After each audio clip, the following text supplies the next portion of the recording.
Hello and welcome to the first episode of the Tower Sports Advising Podcast.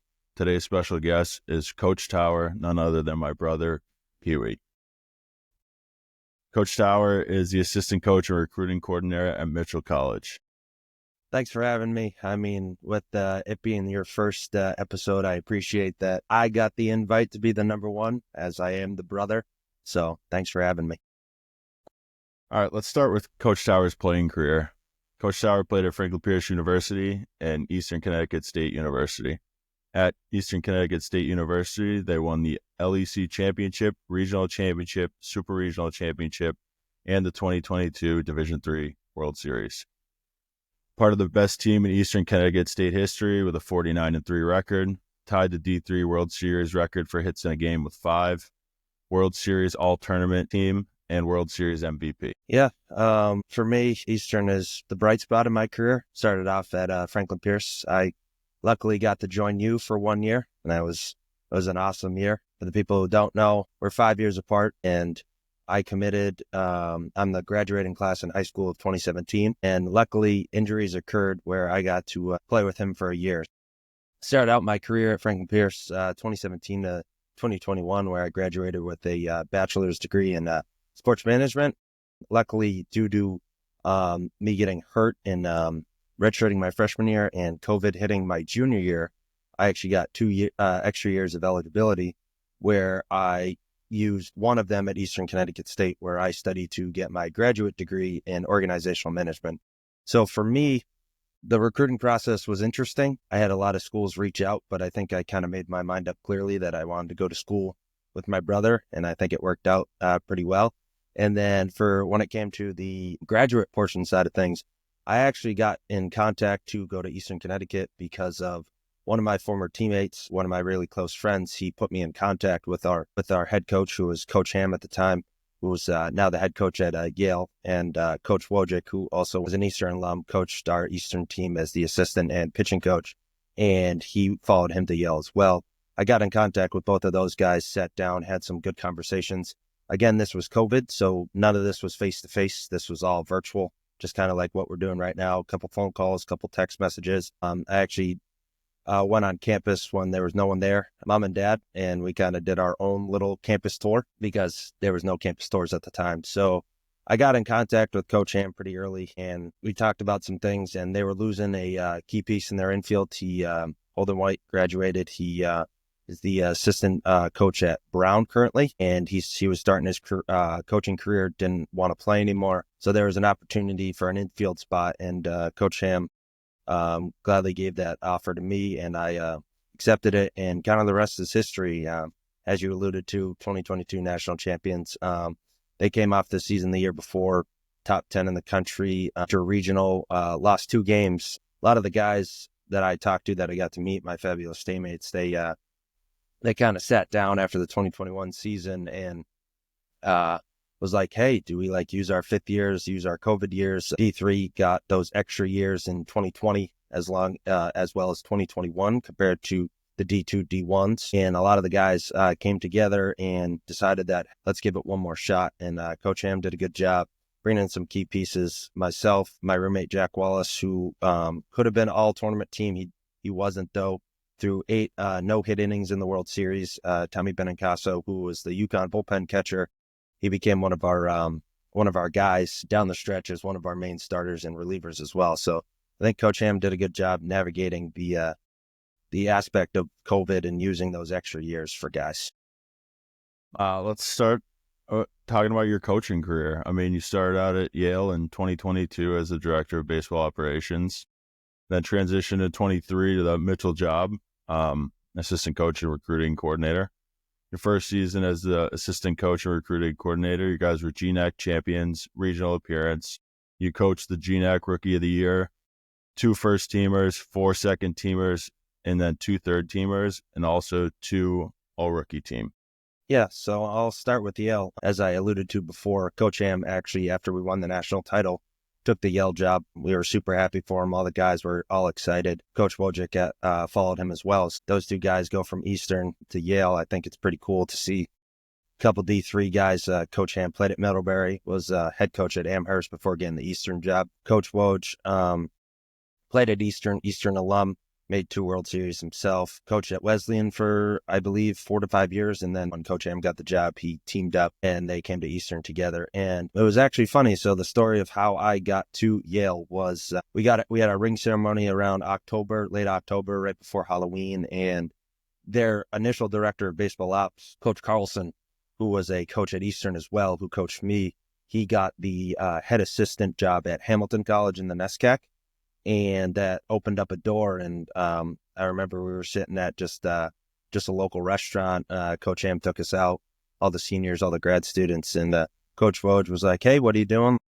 You doing anything?" I was like, kind of just working at home, just trying to figuring stuff out. And he was like, "You want to come work for Yale?" And I think my exact response was, "You can sign the contract for me. It's Yale, you know." It's one of those big schools. They call it the Big Three: Harvard, Yale, Princeton. And I was like, it was kind of surreal for me. I was like, yeah, you could sign my name. Don't care how much I get. Just going to be a part of Yale is pretty awesome. So I was there from, I believe, October-ish of 2022, right when the fall was ending. And I stayed through that whole season. Our left fielder, John Masagno, was actually their volunteer assistant. So it worked out great that I played with Johnny for a year. And now I got to work with him and working under Coach Ham, playing for the guy. I feel like be a little bit different than coaching for the guy. I find out some things that you didn't know as a player, but now you know as a coach. And after that, we concluded our season. We didn't get a bid into the Ivy League. The Ivy League used to be only 2 teams made it, and then now they voted on 4 teams make it. So it's a 4-team kind of tournament thing, and the winner obviously goes and plays in the regional. And finished up there, kind of didn't know what I was doing, and luckily Coach Cerviz, he's one of the Eastern assistants. He could say he's coached the 2 best D3 teams ever. He was one of the assistants for Trinity College when they went 45-1. They beat Johns Hopkins, I believe, in the 2008 championship, and then for us going 49-3. So he put me in contact.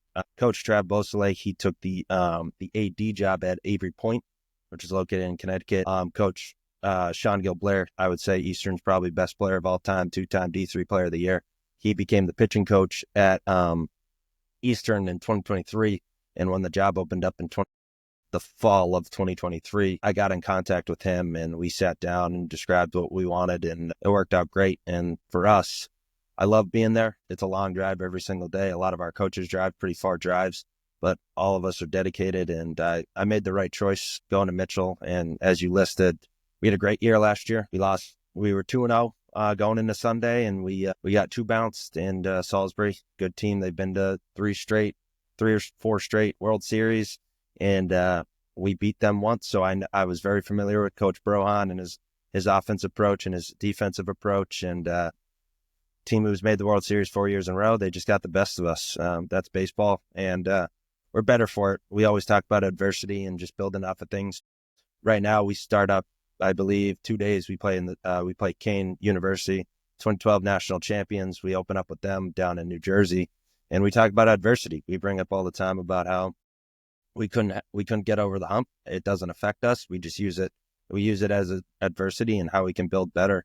And just going off of some of the accolades, our guys are dedicated. From our hitters to our pitchers, we practice long hours. We do a lot of individual stuff, a lot of group stuff. So like, we usually have about an hour-ish individual hit slot, or pitchers will do bullpens or stand-ins, things along those lines, short boxes, whatever Coach Gilblair has. And then we'll go into a team practice, and going back to what you alluded to with all the accolades, it really just comes down to the guys and how dedicated they are. Every day they come in ready to go, focused, and we get the best 3 hours we can out of them. And I know the guys are all jacked up 2 days out, so we're ready to go for this season. Awesome. Question I'd like to start with is, after playing college baseball at D2 Franklin Pierce and D3 Eastern Connecticut, what are the big takeaways from those schools?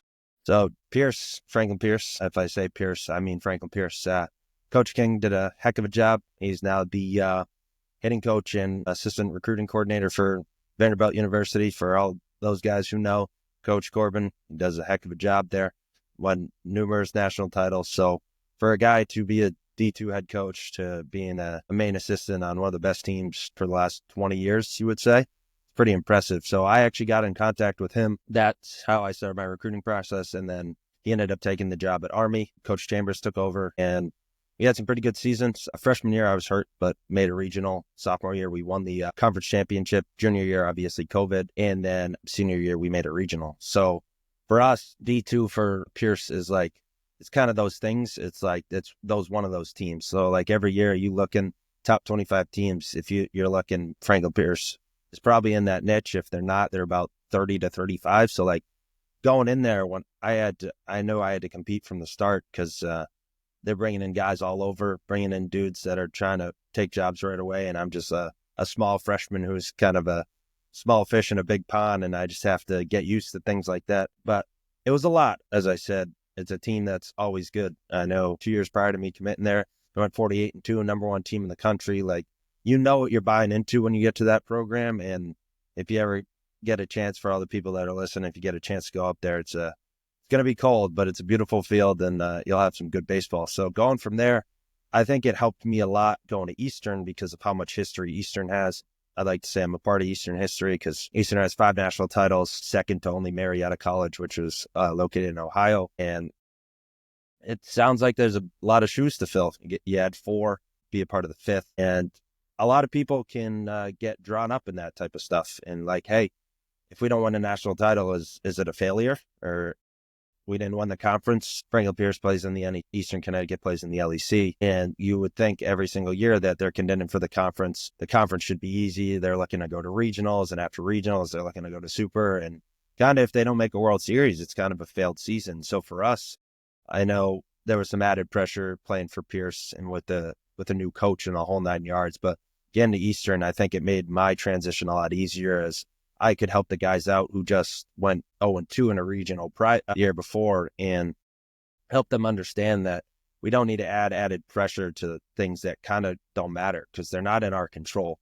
Like I think a lot of baseball players in today's age, they add added pressure because if they don't get that offer they want, or that school that they get offered from only wins 15 games a year, they're taking pressure from maybe their parents, their colleagues, their teammates, their kids they go to school with. Social media is a big aspect. So I think D2 and D3, I really don't think there's a difference to me. We like to joke about it. I think the only difference is D2, you can get school for free, and D3, you got to pay it your own way because it's only academic scholarships when it comes to D3, and D2, you can get to baseball money thrown at you. I got a little bit of baseball money, and that goes back to your academics. If you don't keep up your academics, you won't find yourself in that program very long. So for me, I just think the competitive of both schools was very potent when I figured that out. I remember day one going in, moving in, and it feels like a week later we were going live facing 90-plus arms that I've never seen before. All region guys, all conference guys. I'm so used to playing high school baseball in Massachusetts where if you saw 85-plus, you were kind of the cat's meow of Massachusetts. So it took a little bit of adjusting to, but over time, I think for you guys that are going into your senior year or you're already committed going into your freshman year, don't add that added pressure onto yourself. I think I pressed a little bit. I was used to being the guy where people looked up to you to lead them, and I think I put a little bit of pressure on myself. Things kind of escalated quickly, and that can happen to you when you're just 18 years old. You're moving away from mom and dad for the first time, and you're on your own. I know for me, it was difficult. Big family-oriented family we are, and it was difficult. But I think for me, one change a thing. I'm happy with both decisions I made and made me a better person for choosing both schools. Awesome. Next question. Can you describe the difference of coaching at an Ivy school compared to coaching at other schools?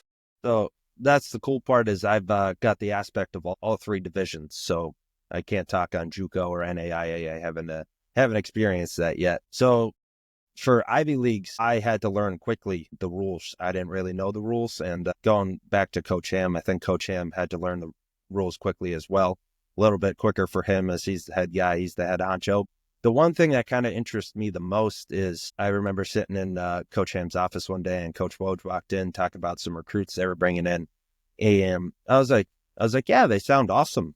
Can we bring them all in? I'm so used to schools at like Franklin Pierce and Eastern where we're bringing in about 15 to 25 guys a recruit class. And I quickly found out Ivy League schools can only bring in 8. Looked at Coach Woj. I was kind of dumbfounded. I didn't think that was the truth. I remember him laughing at me. He's like, Tower, he's like, are you okay? I was like, no, I'm still processing how you can only bring in 8 guys. And I was like, it's kind of then the wheels started churning. I'm like, how do you build a team and the whole 9 yards? And then I come to find out you can only have 30 guys on the roster. I believe every Ivy League school outside of Columbia and Penn, I believe you have to bring in 8. I believe Columbia allows 11 spots and Penn allows 9 or 10. I forget the exact number, but so you're competing out here with some of the best schools in the country, not only your Ivy League schools, but your Stanfords, your Rices, your Notre Dames, all these. I know one of our pitchers, Reed, he pitched at Yale for 3 years, and 1 year was COVID. He sat out, obviously, due to COVID, and now he's at Notre Dame. And you kind of learn quickly who you're competing with. I know you got the Y on your chest and your Yale, but you find out quickly you're competing with some schools that are both powerhouses, both academically and then on the field. And for me, I think the aspect I figured out the most is our guys and the resources they have. So I'm so used to just going back to playing days at Pearson Eastern. I'm just used to us having a nice field and a gym that we can go and lift in, and a small drop down cage that we can hit in. When I got the Yale, we have a beautiful stadium, George W. Bush Stadium, named after the president. We call it we have a little hit barn that has 2-3 cages, hit tracks, 2 machines, the whole 9 yards. So I think the one thing I learned quickly is how much these guys have resource wise compared to what we potentially have at the smaller schools, like a D2 or D3 school. So I think I learned quickly that you're competing with a lot of different people, and you're competing with a lot of money at hand. Agreed. I think a big thing that you said too is with the resources that you have. I mean, we had a bubble at Pierce, so we were more spoiled than most people already were, and that was at the D2 level. Some D1 schools that don't have a bubble. Everyone doesn't have what Binghamton has in today's world. Yeah, for even for us at Eastern, like luckily we got really good weather.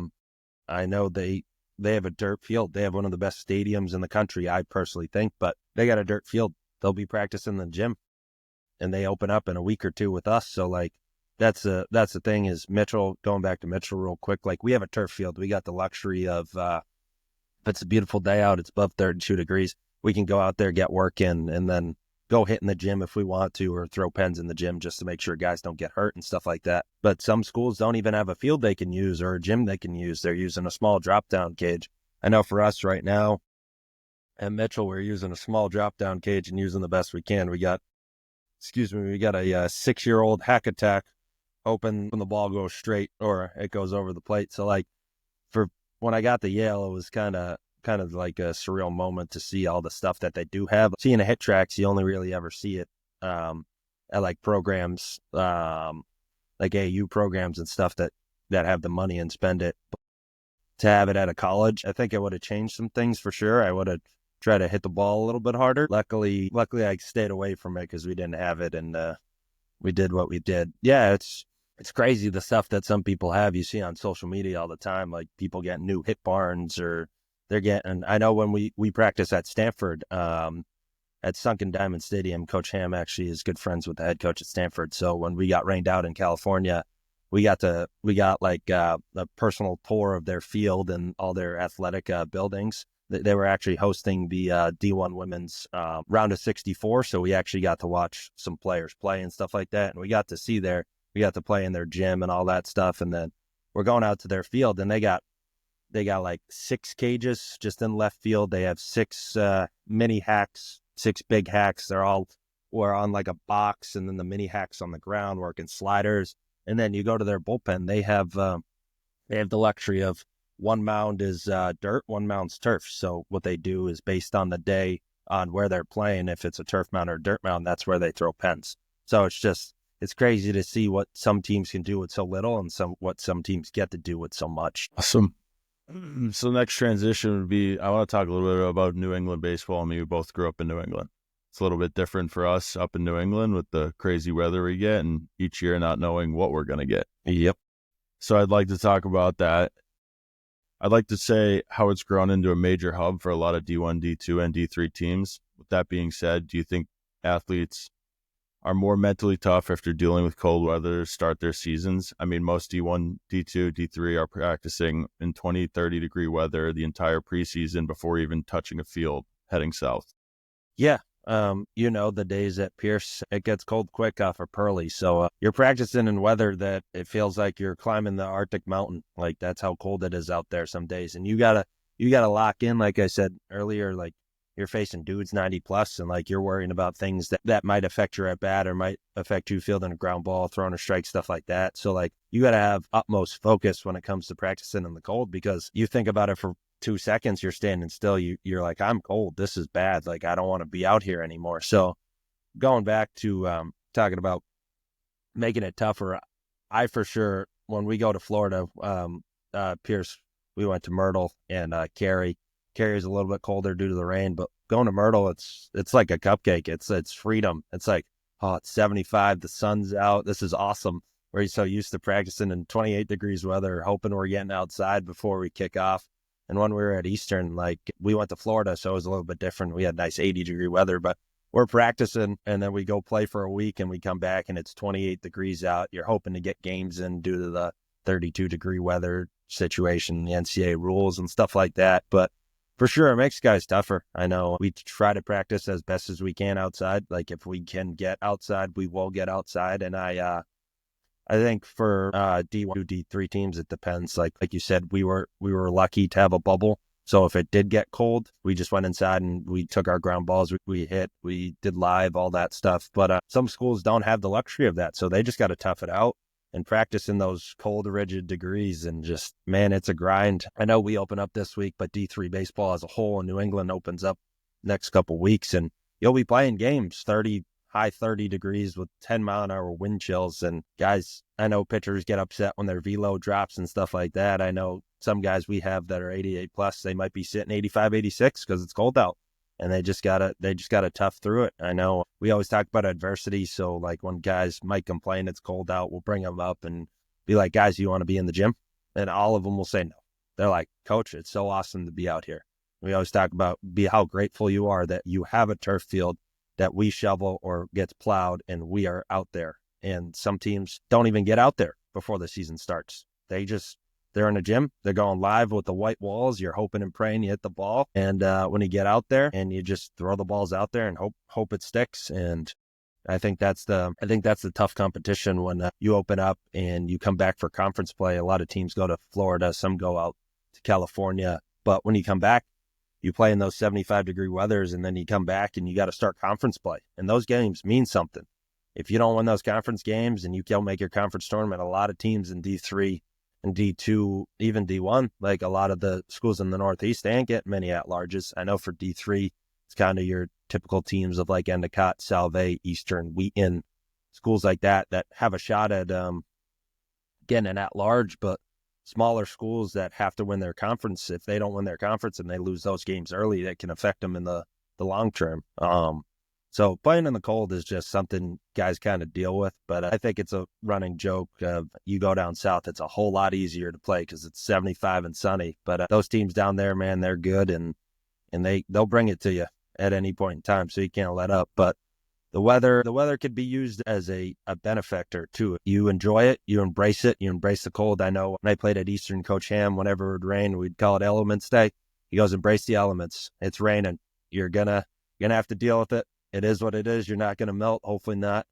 But you just gotta embrace it and deal with it. And you see D1 open up this weekend. A lot of teams that got buried with snow. They were stuck inside and they go outside and they're facing these dudes from Tennessee, from Florida, from Vandy that have been practicing for 2.5 months, throwing 94, 95 plus. And like, you're just hoping you can translate from what you're doing inside to the outside. And I think the one thing that more as a player than as a coach is when you're in the gym, it gets tiring. Waking up, you're going to class, it's cold, you might not have slept well, you might have ate bad, but then you're in the gym for 3 hours and it just gets repetitive. I know for us, like I said, we try to mix things up because if we don't, kids are just going to get complacent and it's going to turn our team for the worse. Awesome.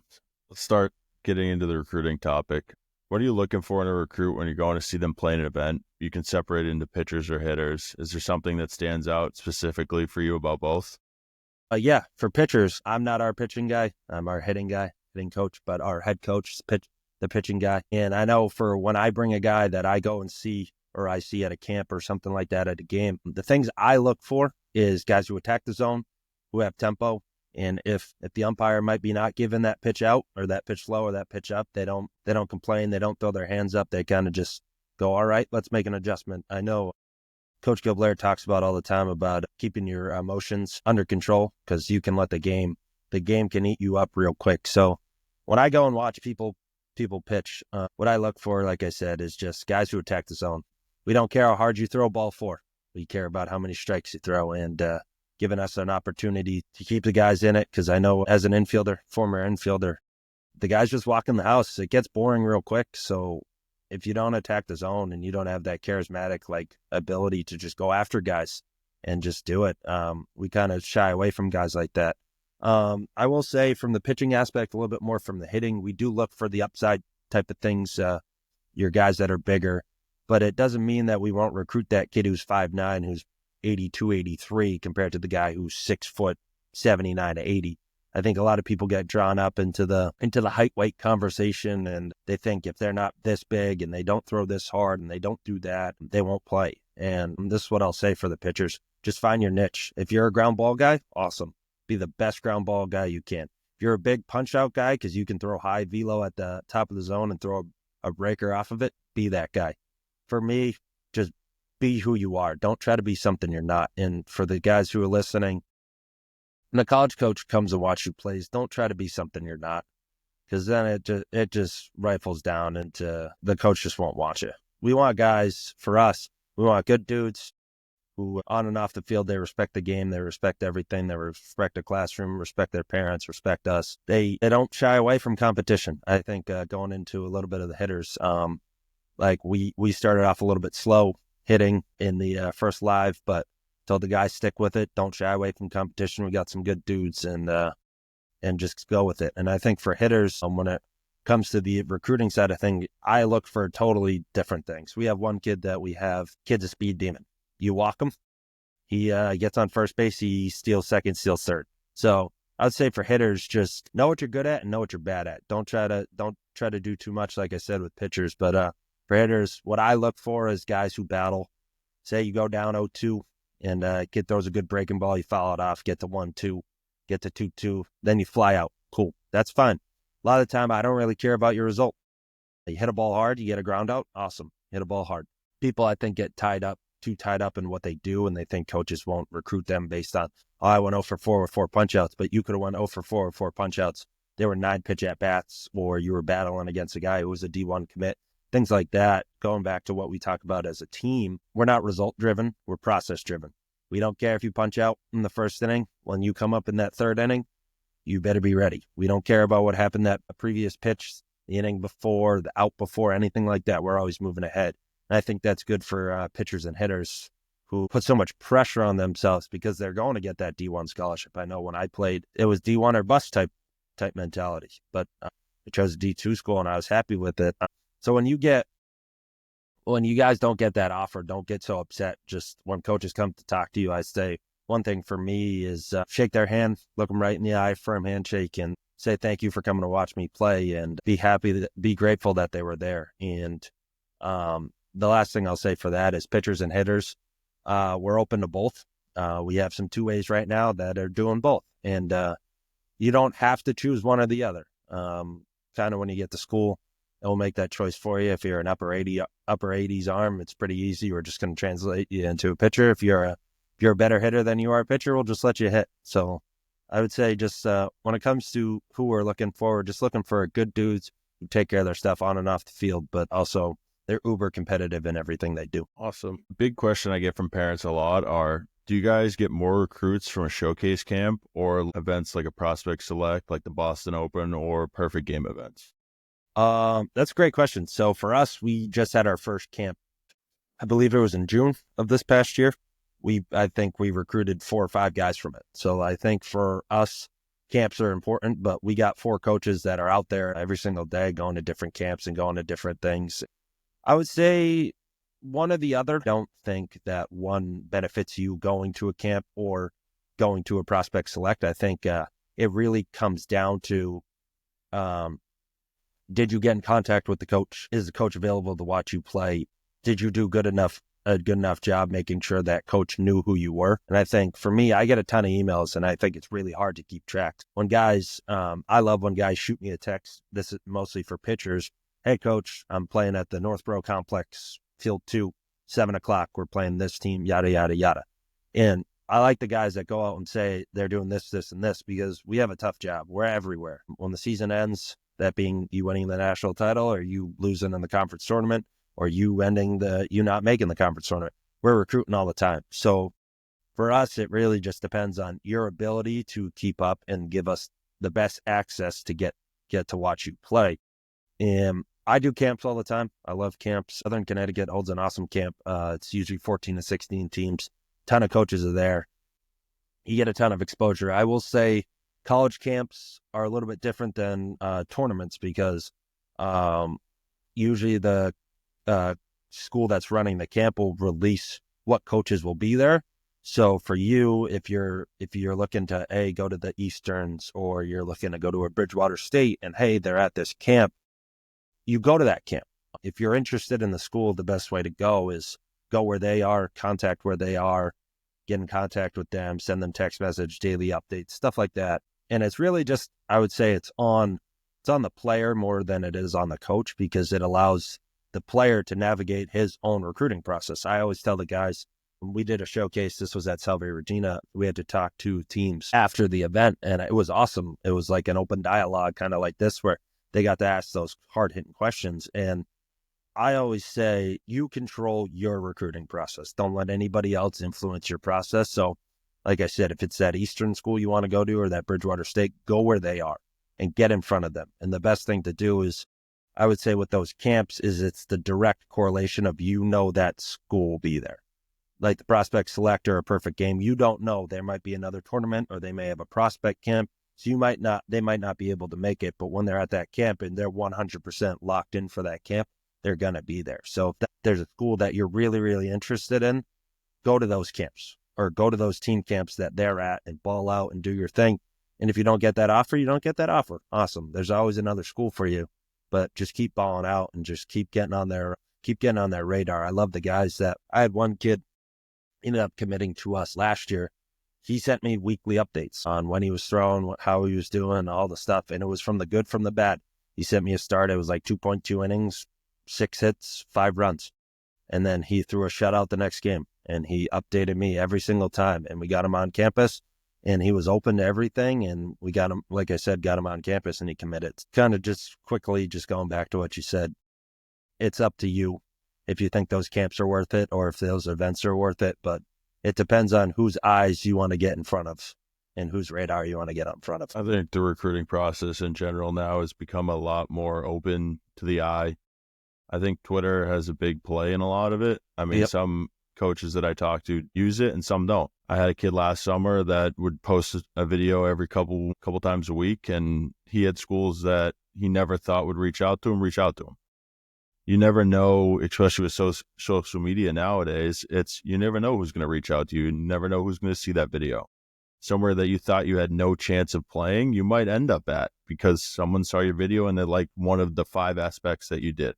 Yep. I think a lot of it has to do with that. And kids have so many opportunities now that they don't use to navigate their recruiting process. And it's not pay this guy, pay that guy, pay this service, pay that service. It's, yeah, people can help you. It's awesome. But if you can't help yourself, how are you going to help your recruiting process in the end? Yeah, I think just going back to it, I think for one of the big things that I always kind of say to the guys that I can say to is don't let any regrets happen. If it's that big school you want and they don't respond, keep reaching out to them. Keep trying to get on their radar and keep trying to do that. Don't have any regrets. Hey, I could have went to this camp, but I didn't because I don't know. There were some bad teams there that I thought they just didn't win a lot of games. And there's no bad teams. If you're playing college baseball, you are the 1% of the 1%. I forget what stat it is, but after high school sports, 7.5. yeah, only 7.5% of people play. Like, you're a part of that 7%. It's pretty cool, regardless if you're on the worst team in the country or the best team in the country. You get to wake up every day, and you get to be a student athlete, and you get to prolong your career. That it don't matter how long you prolong your career, but you prolonged your career. And going to like what you said with social media, I think it's made a total aspect. I know I was younger, but getting to watch your recruiting process was definitely different from what it is now. And I feel like social media has changed it at every single day. I know I get emails all the time. Like I said, first thing the kids put is their Twitter bio, and you're clicking on their bio and they got 8 different videos tagging all these different coaches that, oh, how would he get there? Like, I know there was one day where I was at Northborough, and one of the coaches from Chapman, which is Chapman University, they've won national titles around California. They're recruiting in the Northeast. You would never think they would come to the Northeast, but they're reaching out about kids in the Northeast, trying to get the kids from the Northeast to go out west. And I was like, oh wow, I didn't realize D3 schools traveled like that. I just thought it was more regionally based, and you never know who's watching. And to the guys that are listening to this, you never know who's watching. You go to these tournaments that have eight different fields, like Diamond Nation, Baseball Heaven, Northborough for us, being in New England. You go to these things, you have no clue who's where. Some coaches don't even wear their gear. I know I got a shirt on right now that, if you know what this M meant, you know that I'm a coach at Mitchell. But if you don't, you might just think I'm a parent who's just there watching kids play. And you never know who's watching, and you never know what you can do to be on a coach's radar or get off a coach's radar. Just when you go out there, go 100% and make sure you do it with some intent. This is kind of a 2-part question. Are you guys using the transfer portal for recruits? And how do you think the D1 roster restrictions are going to make D2 and D3 baseball better? Yeah, for sure. We crushed the portal. Feel like D3 is becoming a ever-changing JUCO. That's the way I kind of joke about it. I feel like it's the new JUCO baseball. We use the portal all the time. If you go look at our roster, it's up right now. I think we brought in 7 guys. That doesn't mean we don't commit to the freshmen that we bring in, but we commit to make our team better every single day. I know our coach took the job and he wants to win. We're not there to lose. And bringing in kids, we brought in a kid from Southern Maine. We brought in 2 kids from JUCO. Trying to think who else we brought in, but yeah, just going back to it, we bring kids in all the time. Doesn't matter where you're from or what you've done. We just, if you fit our program, we'll bring you in. And I think the transfer portal gets a bad rap because some kids don't stay, some kids leave, some kids get better opportunity. Luckily, one of our pitchers, our best pitcher last year, Kevin Varney, had a last year of eligibility, entered the portal, and now he's at Southern New Hampshire. They're the number 8 team in the country for D2. We always tell our guys, if you can go bigger and better, we'll support you 100%.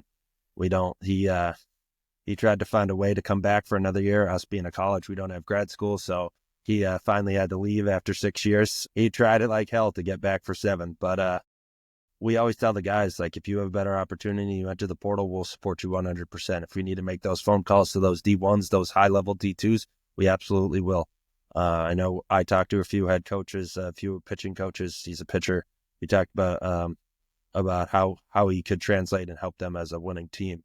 For my high school seniors becoming freshmen, don't shy away from the portal. It's not going away. It seems like it's only getting bigger and better with this new JUCO rule with Diego Pavia, the quarterback from Vandy, and the whole eligibility rules and all that stuff. So just when you guys go on campus, just know that there might be a few additions that are made that you might not have been told about in the beginning. Not saying that coaches hide things, but if there's a guy that they can add that can help their team win, they're going to do it. Coaches aren't paid to lose, they're paid to win. So going into the D1 thing, I think it's 34 guys? It's either 32 or 34. So if you look at all the rosters, they probably have around 40 to 45. You got to think red shirts, whole 9 yards. And I think it's only going to have a trickle-down effect to make D3 even better. Kind of going off of our national title team, I know we had 4 or 5 guys transferred to Division I schools. And if you looked at their roster to begin with, they came from Division I to D3 schools. So I think it's an ever-changing process. D1, if the NCAA sticks with that 32 or 34, I think it's going to tremendously help D3 baseball. It's going to make that talent pool even bigger and better than it already is. I think for the guys, as I talked about before, like, this limits the amount of scholarships they can give out because they can only give out so many. based on transfers and based on other things and red shirts and the whole 9 yards. I think it's going to affect high school recruiting more than it will the transfer portal, but I think the D2 and D3 baseball will be even better than it has been the past few years, and that's because there'll be some D1 talent. There already is some D1 talent in the D3 levels. They get weeded out quickly about how good they are, and the good guys play. And I think it gives the better opportunity for the D3s to get those dudes that can come in right away and help you win. And if they happen to get a better opportunity, they get a better opportunity. But I know a lot of guys that go to these schools that I keep using Eastern for an example, but Eastern's one of the cheaper schools in the country because it's a state school, and I think it gives you a better opportunity to lessen that debt that you graduate from college. And I'm not sure if they're going full D1 scholarship like football and basketball type of thing. I'm not up to date on that yet, but I just know that the talent pool is going to be even bigger than it was before, and I think it's going to make D3 fun to be around. I think what you said there with the D3 making more fun to be around and more competitive. I think another thing to look at is most D1 guys are saying that they're not going to take a pitcher or a hitter that's not as polished as they would have 2 years ago, because now they can go into the portal and they can get 8 guys, or a guy from D3 that played 3 years, has another year left, and he's hit 350 for 3 years straight. So I think a lot of the kids in high school nowadays are going to stare at it like, all right, I have to play D2 or D3 to get a chance. Not saying there's no option of playing D1, but you got to be more polished than you had to be 5 years ago. For sure. And I think it goes back to just recruiting in general. I feel like sometimes you throw a dart at the dartboard and hope it sticks.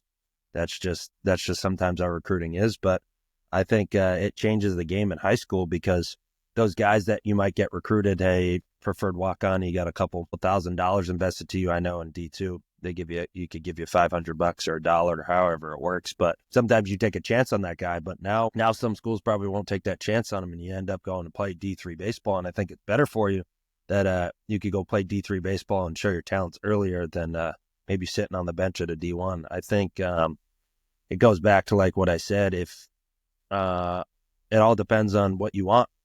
If you're just looking to play D1, awesome. If you're looking to play, D3 is awesome, because the best players play. And if you're a D1 talent and you're playing D3 and you're starting right away, that's awesome.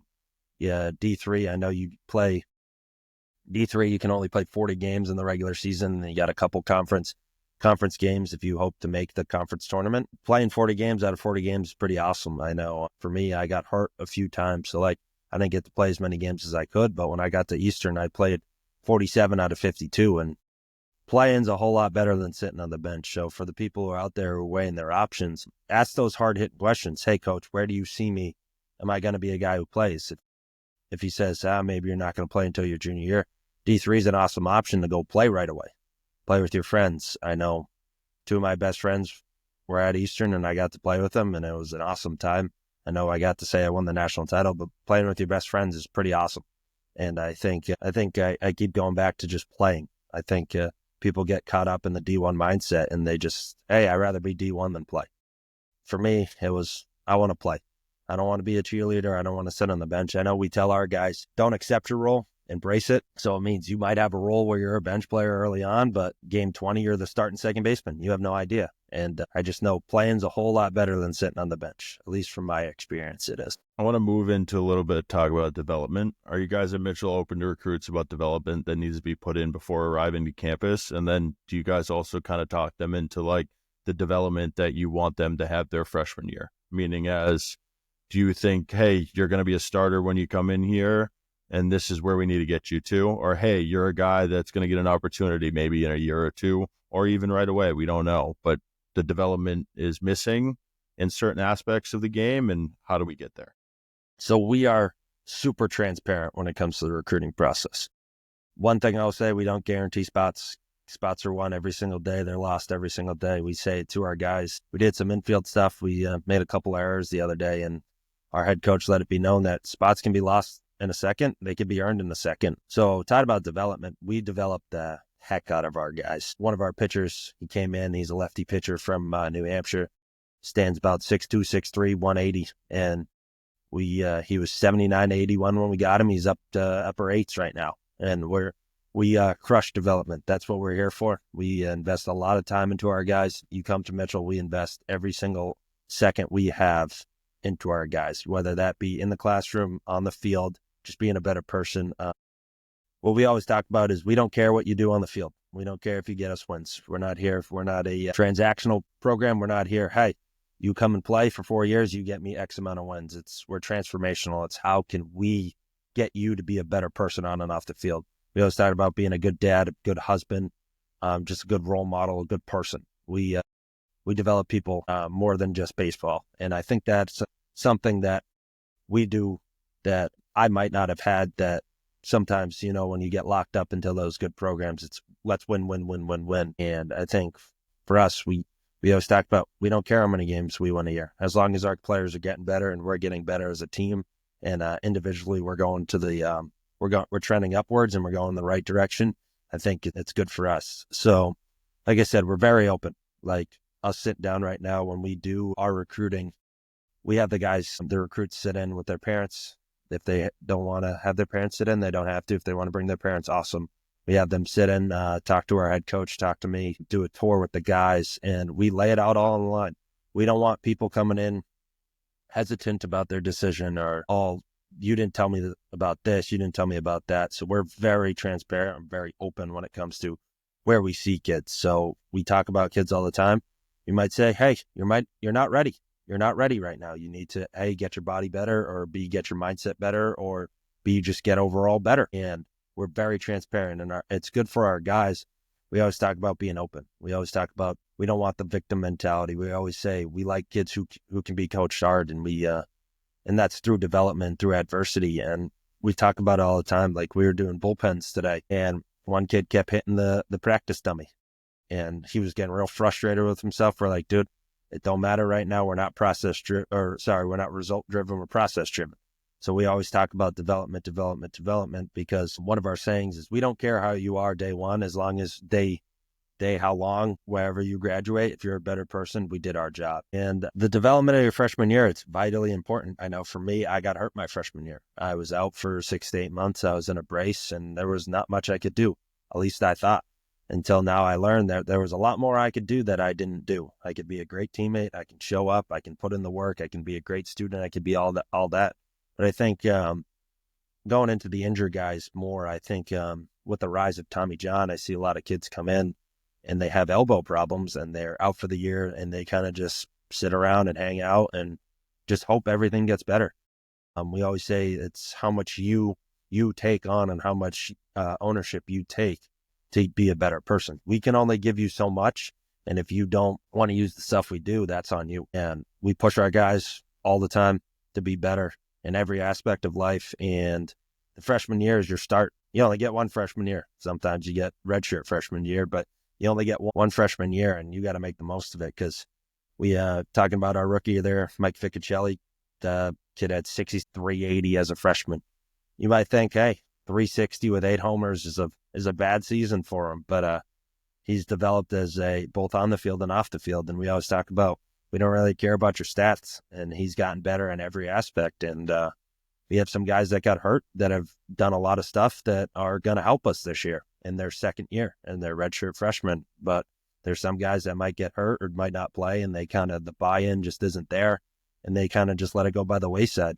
Every single day is an opportunity to get better, and it's really just on them to get better. But we make sure we put into place on how they can get better, and it's up to them if they choose to get better. Awesome. I think the last question I have for you is, when do you guys usually have your recruiting camp? So for us, we actually have one June 21st. Going to be at our place, Mitchell Field. We're going to try to have 3 prospect camps, one right at the end of the season for the high school season. The season in Connecticut ends about the first week of June, second week of June. So we're going to have one the following week. We tend to have one at the end of the summer. So like late August, right before kids go back to school. And then we're going to try to either have one in the winter or the end of October, weather permitting. For us, D3 recruiting is a little bit different. Like for D2 and D1, you already have your your 26 is locked up, ready to go. Money's already given out. But for us, we only have 20. We're still working on 20.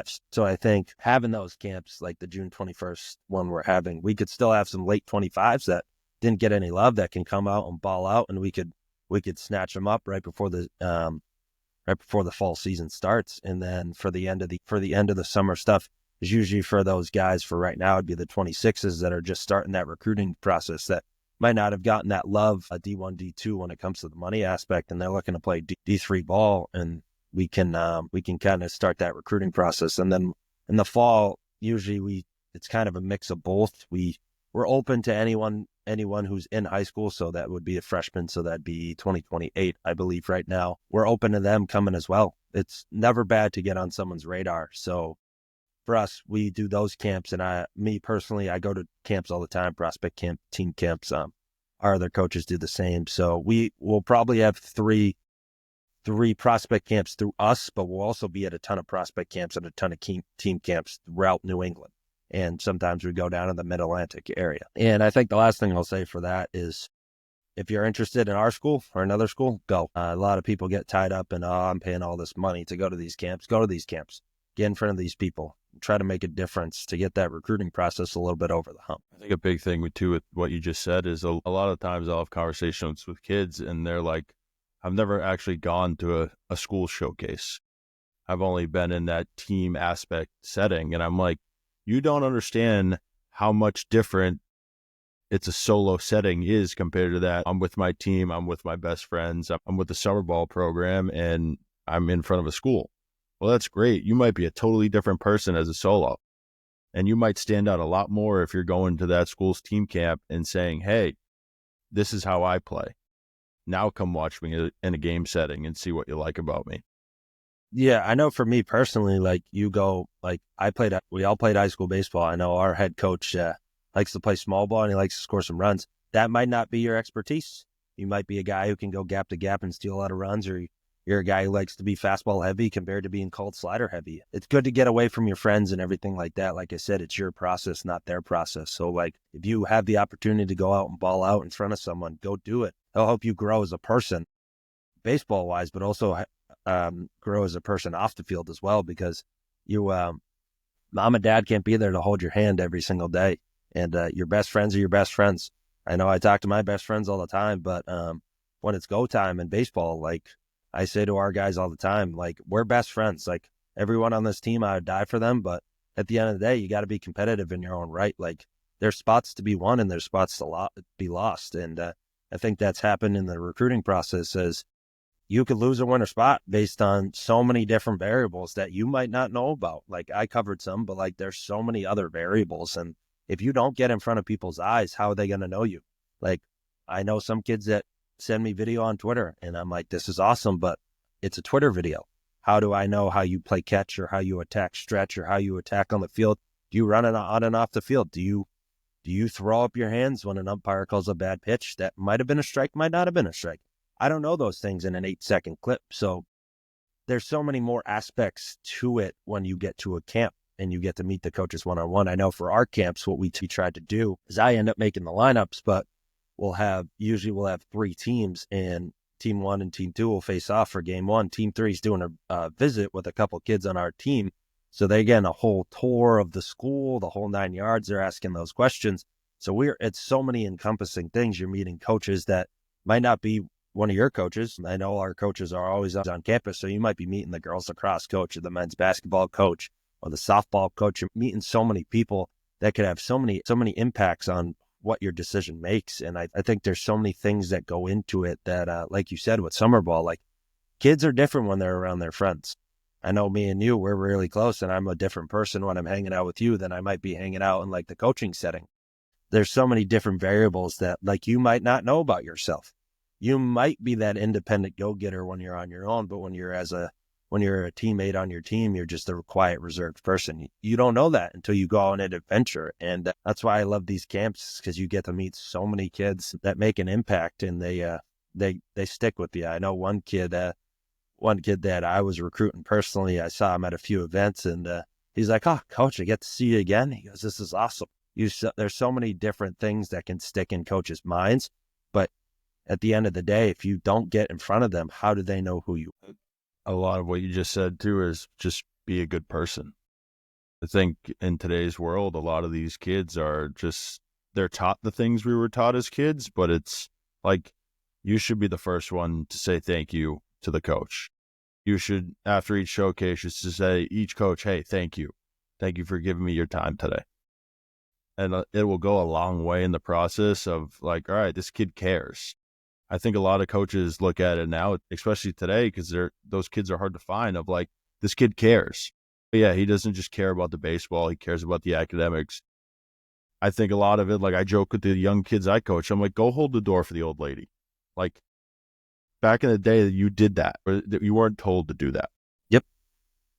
I think, like I said, we recruit good dudes. I forget who it was. I think it was the Arizona State coach. I saw it on Twitter yesterday. He goes, "We don't recruit turds," and I think you could interpret that as what you want, but he's basically saying we don't recruit kids that we don't think are good people. We want good people in our program, and that's the same for us. If we have a kid that has a problem all the time, and he's interrupting class, or he's late to class, or he's rude to professors, he's rude to the coaches that are on the field, that's the type of person we don't in our program. We always say, you don't have to help us win baseball games. Show value in something else. That means if you're the best charter, we had a kid last year, he's a freshman, who's going to help us this year. He was the best pitching chart person I've ever seen. Kid was to the nines. Every pitch was charted. Everything was ready to go. Our head coach didn't even have to say anything to him. He had the book ready to go. Like he goes, hey, you started him off with this fastball away. Let's start this, all this. Bring value. And that does not mean hitting 410 with 12 homers or going 14-1 with a sub-2 ERA. Like, you could just be the hardest working person in the program and it will show. And that's going back to the camps. You only have such a certain window. You only have one first impression. So if it's a good one, coaches are going to care. Like, if you hold that door for that old lady, they're going to realize, hey, this kid was raised right, and this is the type of kid we want in the program. Or, hey, I just punched out, clear it. I'm going to go run on the field. I didn't walk on the field with my head down or swirling my bat or anything like that. Or I had a bad outing and I just spiked my glove. Like, we look at all that stuff. You guys might not think it matters, but it matters. Like I said, we don't recruit kids that are the glove spiker or the bat thrower or the helmet thrower or doesn't want to hold the door for the old lady or something like that. We always recruit good guys. And I personally think that you're a good dude. We can work with you, and it makes me want to work with you. If you're a bad person or someone who just shows up miserable to practice, it's hard to work with you. But when you're a person who's a joy to be around, but you might not be the best person, we enjoy you. And you guys might not think it, but we do, because we enjoy people who bring enjoyment to us. And I think it's a thing that happens all the time, and I think people build off of it. And I think the kid who spikes his glove and he's all pissed off and everybody looks at him and it's like, this kid's adding attention. Well, here we go. We just made another error, and I think it builds and it builds and it builds. So, like, if you do something good and it's building in the right direction, we're going to recruit you. Josh, I want to thank you for your time. That's a wrap on episode 1. I want to wish you guys the best at Mitchell this year, and hopefully you guys make a long run in playoffs. Appreciate it. Thanks for having me on. And guys, like I said, if you're going to go out there with 100%. Don't leave anything on the table. So thanks for having me.